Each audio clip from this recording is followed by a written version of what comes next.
es seguramente la variable que, digamos, que refleja más que ninguna otra en qué medida una política económica afecta a la gente, para bien o para mal. Entonces, cuando se crean puestos de trabajo, uno puede pensar, hay un proyecto de vida que avanza, hay una persona que, digamos, tiene una esperanza, hay una voluntad de esfuerzo, etcétera. Y por el contrario, cuando un puesto de trabajo se suprime, es una, sí, podemos decir que es una tragedia personal, es un momento de duda, es un momento malo para cualquiera que pierde un trabajo. Tanto para el que lo pierde como para el empresario que tiene que despedir, porque significa que esa empresa no va lo bien que podría ir. Si tú miras los datos mes a mes de la evolución del empleo, los datos suelen ser muy volátiles porque hay muchas cosas que pueden influir. Por ejemplo, recuerdo cuando eran la época de la mal llamada primavera árabe, que entonces mucho turismo se desvió desde Túnez, Marruecos o Turquía, por ejemplo, o Egipto se desvió hacia aquí. Entonces generó muchos puestos de trabajo en ese sector. Pero también puede haber, no sé, una crisis en algún país lejano que afecte a las exportaciones de alguna empresa local, o sea, de alguna empresa española, etcétera. Quiero decir, en el corto plazo hay muchos factores que inciden en la evolución del empleo. Pero si tú tomas un periodo suficientemente largo, todas esas pequeñas distorsiones de corto plazo se van suprimiendo, quedan, digamos, se cancelan unas con otras, y entonces tú puedes ver la tendencia. Entonces, una posibilidad es comparar los datos del tercer trimestre de este año, que son los últimos publicados en la encuesta de población activa, con el mismo periodo de 2008. Es un plazo de 12 años. Cuando se hace esa comparación, ves que en España ha habido una caída del empleo del 6,7%. Y solo dos autonomías lograron aumentar la ocupación en ese periodo. Una fue Baleares, que aumentó casi un 7%, y Murcia apenas 2 décimas, pero bueno, al lado de esa caída media de casi el 7%, esas 2 décimas son muy buenas. De las autonomías grandes, te encuentras con que Madrid y Andalucía tuvieron descensos más suaves que el promedio nacional. El promedio nacional, te repito, rondó el 7%, pero en Madrid y Andalucía la caída rondó el 5%. Pero en otras autonomías grandes como Cataluña, el País Vasco o Galicia, la caída fue mayor que la media. En Cataluña más del 7%, en País Vasco más del 10% y en Galicia el 11%. Entonces, uno dice, bueno, ¿y cómo están los datos de Asturias? Asturias es, por amplia diferencia, la autonomía con el peor resultado, con una caída de casi el 19%. Es decir, que la caída del empleo que tuvo Asturias en los últimos 12 años prácticamente triplica la caída del promedio nacional. Los datos asturianos son tan malos, pero tan malos, que hacen parecer buenos los nefastos datos gallegos, que son los segundos peores. ¿Por qué? Porque si en Asturias el empleo hubiese caído un 11%, como en Galicia, en lugar del casi 19%, hoy habría en Asturias 36.600 personas más trabajando. Es casi un 10% más de personas trabajando de las que hay en la realidad. Asturias sería otra cosa con esa cantidad de gente trabajando. Entonces, la pregunta que tú te puedes hacer es, ¿y esto por qué pasa? ¿Es por mala suerte? ¿Es algo, el destino, digamos? Yo creo que no. Y creo que está muy claro que estos malos resultados son la consecuencia de las políticas socialistas. ¿Por qué? Asturias es la autonomía con mayor presión tributaria. Es una de las autonomías con mayor número de impuestos autonómicos.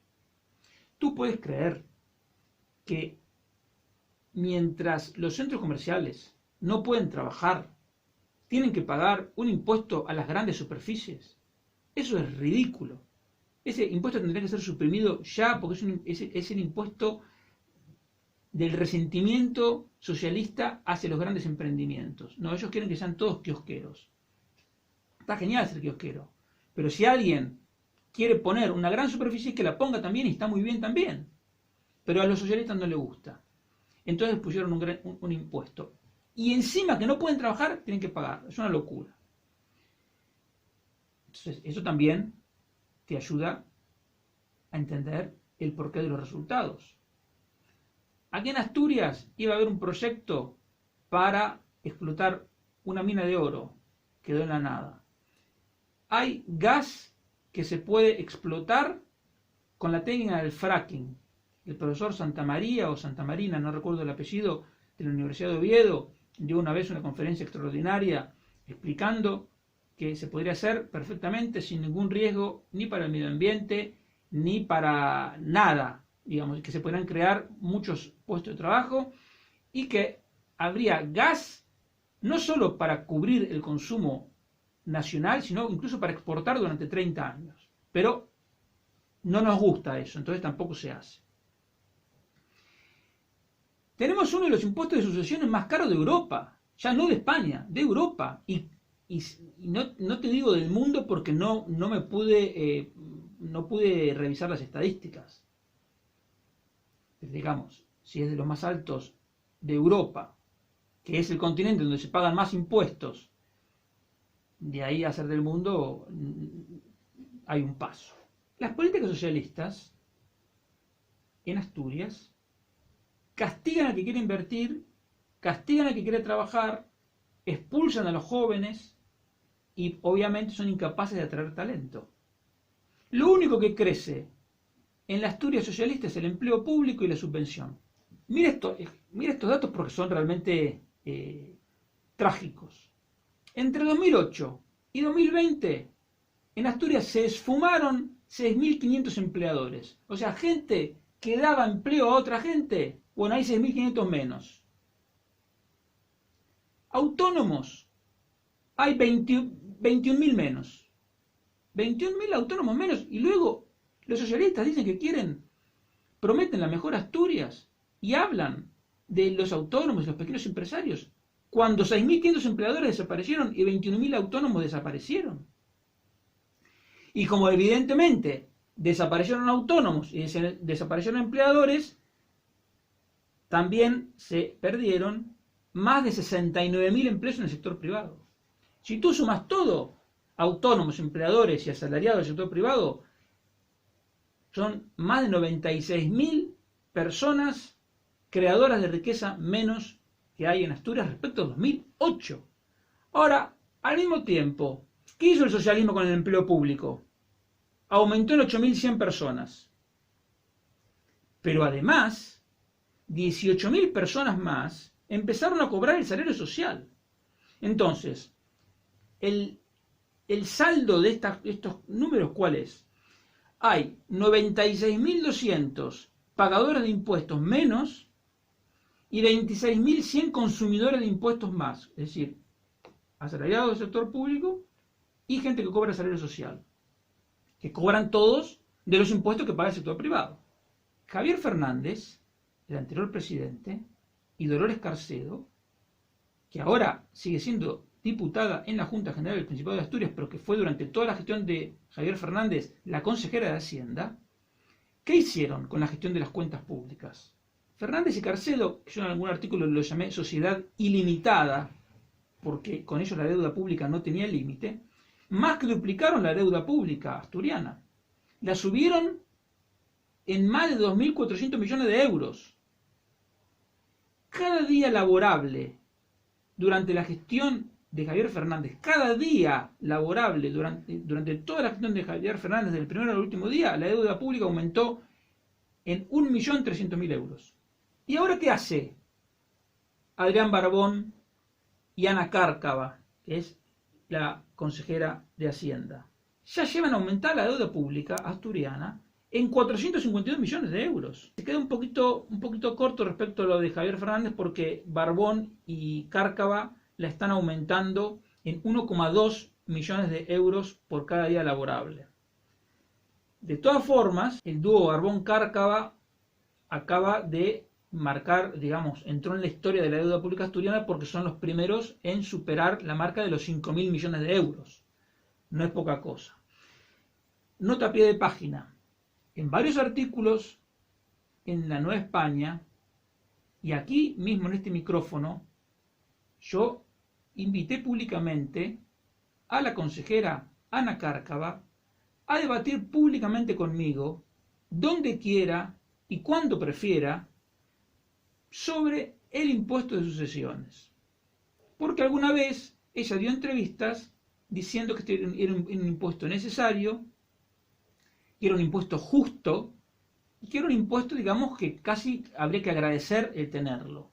Entonces, desde ese día, desde que yo leí esa entrevista, no hago más que invitarla públicamente, por Twitter también lo hice, por Facebook, y todavía no he recibido respuesta. Así que aprovecho que estoy tocando este tema para que si alguien la conoce, le haga por favor llegar a la señora Ana Cárcava mi invitación a debatir públicamente donde y cuando quiera. Incluso se puede hacer por Zoom.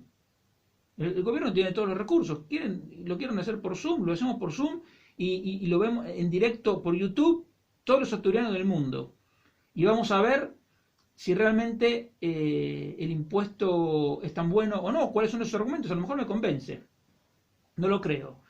Pero por lo menos para que la gente sepa que si este gobierno tiene la decisión de mantener uno de los impuestos de sucesiones más caros de Europa o del mundo, como te dije antes, y la ministra considera que es algo positivo, ¿por qué tiene temor en defenderlo públicamente? ¿O es que dice una cosa y piensa otra cosa? Realmente no lo sé. Yo creo que en cualquier caso sería algo esclarecedor. Ella puede dar sus argumentos, yo puedo dar los míos, y la gente saca sus conclusiones, porque la gente no es tonta, y escucha uno y otro, y luego decide. Pero bueno, este modelo de atacar al emprendedor, de atacar al empresario, de dañar el ahorro con el impuesto de sucesiones y por lo tanto dañar la inversión, de bloquear los proyectos, los grandes proyectos, sean grandes superficies, sea explotación de minas de oro, sea el gas con el fracking, toda esa política que va, insisto, con el aumento de déficit y el gasto descontrolado, ese es el modelo socialista. Ahora uno dice, bueno, y esto, visto los resultados, porque si tú me dices, hicieron todo eso, pero el empleo va para arriba, uno dice, bueno, a lo mejor tendrán razón ellos. Pero no, resulta que tenemos por lejos los peores resultados de toda España. Y alguien puede pensar, puedes estar pensando, bueno, en Andalucía también hubo socialismo y los resultados fueron mejores que la media. Claro, pero Andalucía tiene la playa, el clima y tiene un centro turístico de atracción mundial que es Sevilla. Entonces, si Andalucía tuviera el mismo clima que aquí y no tuviera Sevilla, los resultados serían similares a los de Asturias. Y viceversa, si lo pusiéramos a Javier Fernández y a Barbón en Andalucía, los resultados, digamos, porque ahí tienes un viento a favor que aunque hagas todo mal, digamos, puedes avanzar un poco, o no retroceder tanto. Los resultados en Asturias son pésimos y son la consecuencia directa de una determinada política. Entonces uno dice, bueno, ¿qué pensará hacer Barbón? ¿Pensará continuar con esta política o cambiará, visto los resultados? Porque yo quiero creer que alguien en su gobierno le acerca las estadísticas y le dice, mira, Adrián, la verdad que va mal la cosa del empleo, va fatal. Y tú prometiste la mejor Asturias y vamos a la cola de lejos.